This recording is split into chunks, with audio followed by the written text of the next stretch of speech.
नमस्कार दर्शकों, धार्मिक चमत्कार में आप सभी का स्वागत है। संत ज्ञानेश्वर, जिन्हें संत ज्ञानदेव के नाम से भी जाना जाता है, महाराष्ट्र के प्रसिद्ध का संत थे। आज हम आपको उन्हीं संत के कुछ चमत्कार की घटना सुनाने जा रहे हैं।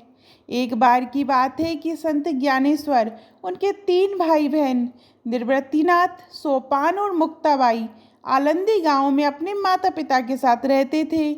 उनके माता पिता की मृत्यु के बाद चारों संतों ने साधुओं के मार्ग पर चलने का निश्चय किया और भिक्षाटन कर अपना जीवन यापन करने लगे। एक दिन वे गांव के बाहर ध्यान मग्न में बैठे थे। तभी वहां एक सज्जन आए। उन्होंने देखा कि संत ज्ञानेश्वर एक विशाल सांप के ऊपर ध्यान की मुद्रा में बैठे हुए थे। ये देखकर उन्हें अत्यंत आश्चर्य हुआ। उस व्यक्ति ने पूछा, हे महात्मा, आप इस सांप पर क्यों बैठे हैं? क्या आपको डर नहीं लगता?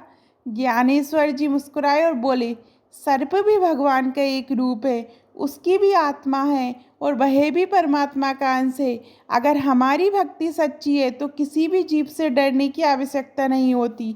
इस घटना के बाद सभी को ये विश्वास हो गया कि ज्ञानेश्वर में देवीय शक्ति और वे एक असाधारण संत हैं।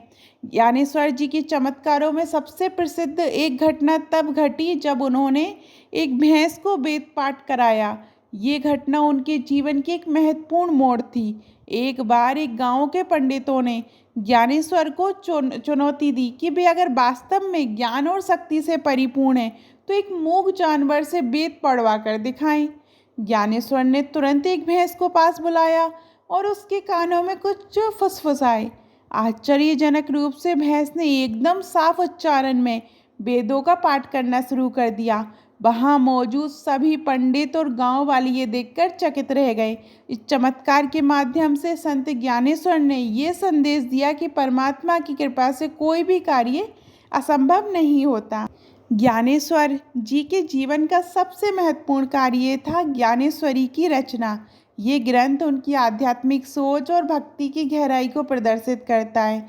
ज्ञानेश्वर ने ये ग्रंथ मराठी भाषा में लिखा ताकि साधारण लोग भी भगवत गीता के उपदेशों को समझ सके।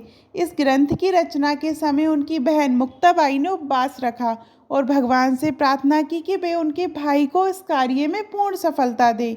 माना जाता है कि इस प्रार्थना के परिणाम स्वरूप ज्ञानेश्वर को दिव्य प्रेरणा मिली, जिससे उन्होंने ये महान ग्रंथ पूरा किया।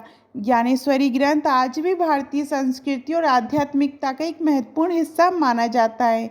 संत ज्ञानेश्वर ने अपने जीवन काल में बहुत से भक्तों की भक्ति और प्रेम का मार्ग दिखाया। उन्होंने अपना जीवन महज 21 वर्षों में ही समाप्त कर दिया, लेकिन इस छोटे से समय में उन्होंने जो कार्य किए वे अमर हो गए।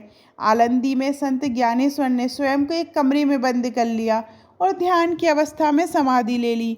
उनके इस कार्य ने ये दिखा दिया कि उन्होंने मृत्यु पर भी विजय प्राप्त कर ली और उनका संदेश सदियों तक जीवित रहा। आज भी संत ज्ञानेश्वर की समाधि आलंदी में है, जहाँ हर साल लाखों श्रद्धालु दर्शन करने आते हैं और उनके द्वारा दी गई शिक्षा और संदेशों से प्रेरित होते हैं। उनकी भक्ति, उनकी करुणा, उनके चमत्कारों के कारण वे आज भी मराठी संस्कृति और भारतीय संत परंपरा में विशेष स्थान रखते हैं। आपको संत ज्ञानेश्वर जी की अद्भुत भक्ति और चमत्कार की कहानी कैसी लगी, कमेंट में ज़रूर बताइएगा। और अभी तक आपने हमारे चैनल धार्मिक चमत्कार को सब्सक्राइब नहीं किया है तो सब्सक्राइब करिएगा। धन्यवाद।